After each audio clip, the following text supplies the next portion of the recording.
આપણે કેરી લીધી છે તો એનો આપણે શરબત બનાવવાનું છે. શરબત બનાવવા માટે આપણે કેરીને કાપી લેવાની.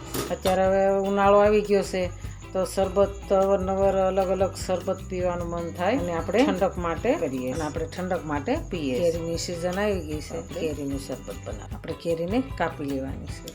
આપણે આ તાજું તાજું બનાવવાનું છે, તાજું તાજું પીવા માટે અને સ્ટોર કરવા માટે આપણે કાલે વિડીયો બનાવીશું. તો આને આપણે નાના નાના પીસ કરી લઈશું. કટિંગ કરી લીધું છે તો આપણે આને મિક્સર જારમાં આને આપણે મિક્સર જારમાં નાખીશું. આપણે અડધી ચમચી ધાણા જીરાનો પાવડર નાખીશું. આપણે આ સંસળ મીઠું નાખીશું. આપણે થોડુંક સાદું મીઠું નાખીશું. આપણે કાળા મરી લેવાના છે તો આપણે એને વાટી લેવાના છે. આપણે કાળા મરી લીધા છે, આપણે એને વાટી લેવાના છે. કાળા મરીથી સ્વાદ સારો આવે છે.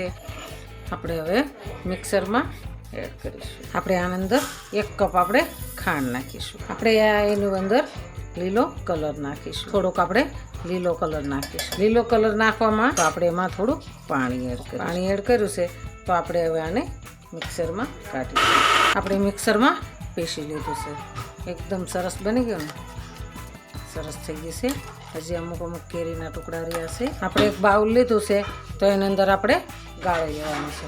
તો આપણે આ છાણી લેવું અને આપણે એની અંદર એડ કરી દઈશું. હોય અને કેરીના રૂસા હોય એ આપણે નીકળી જાય એટલે એના માટે આપણે ગાળી લીધું. અને કમેન્ટ બોક્સમાં લખજો તમને સારું લાગે તો આપણે આને સાઈડમાં રાખી દઈશું.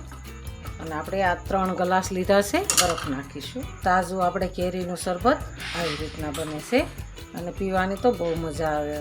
આપણે એની અંદર ઠંડુ પાણી એડ કરીશું અને આપણે ચમચીથી સરસ હલાવી દઈશું. જો આપણું શરબત કેરીનું શરબત તૈયાર છે. તો હાલો પીવા. જો અમારો વિડીયો ગમે તો લાઈક, શેર અને સબસ્ક્રાઈબ કરી દેજો. રાધે રાધે.